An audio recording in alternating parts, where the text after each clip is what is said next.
This is the Hidden Killers Podcast. The Hidden Killers Podcast with Tony Brueski. Jennifer Coffindaffer, retired FBI special agent, with us right now as we discuss a case that many didn't think we'd talk about really much again, unless in a retrospective sort of way. BTK, until the news comes that Dennis Rader has died in prison, which he has not, obviously, as of yet. Carrie saying his daughter that he is kind of rotting away and is like a shell, basically, in a wheelchair, has basically shrunken as he gets into old age. But she went in and had some conversations with him over the summer as an investigation started to get underway into the cold cases that some are looking at going, we think BTK may be connected to.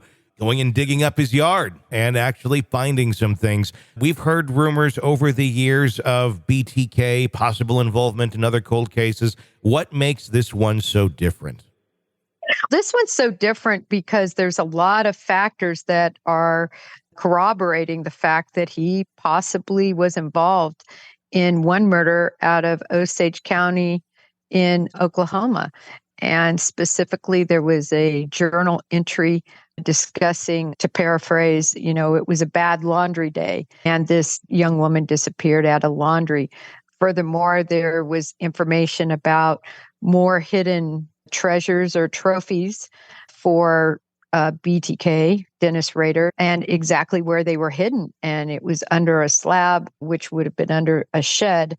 And they tore up all that concrete, and I believe about 2 feet under, they found a cylindrical-like structure that even had shingles around the side protecting it from the elements. And in there, they found the pantyhose that were, believed to be used in a strangulation. And I believe also it's just recently come out today, jewelry and possible other items. So we don't know who they're connecting that to.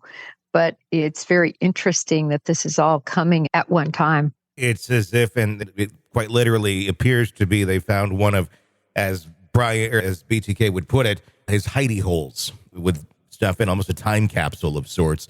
I saw the Osage County Sheriff talking the other night with Ashley Banfield on News Nation, and he was kind of tossing around the pantyhose. I was a little bit weirded out by that, considering their evidence that are 50-some years old. Why was he just tossing pantyhose around on camera? Did you find that a little bit odd with evidence? I just always have to say, and I'm not trying to say this in a negative light necessarily, but coming from the Bureau and having everything be so strict, those pantyhose would have been put into evidence and never seen or touched again other than by a DNA expert and by our laboratory and by the officials in our evidence vault, packaging them up appropriately.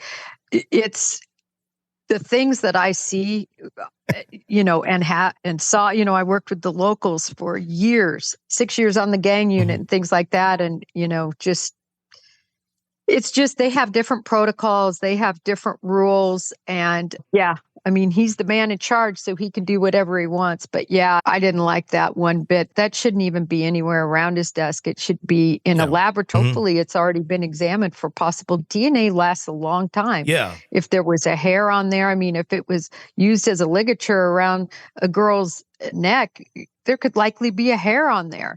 And, DNA that could be still recovered. We don't know, but I thought it was odd. This is the Hidden Killers Podcast. Want more? Start binging on all of our true crime podcasts right now through Apple Podcasts and get an ad-free experience when you sign up to be a True Crime Today Premium Plus member exclusively on Apple Podcasts. More of the Hidden Killers Podcast, dropping soon. Press subscribe now.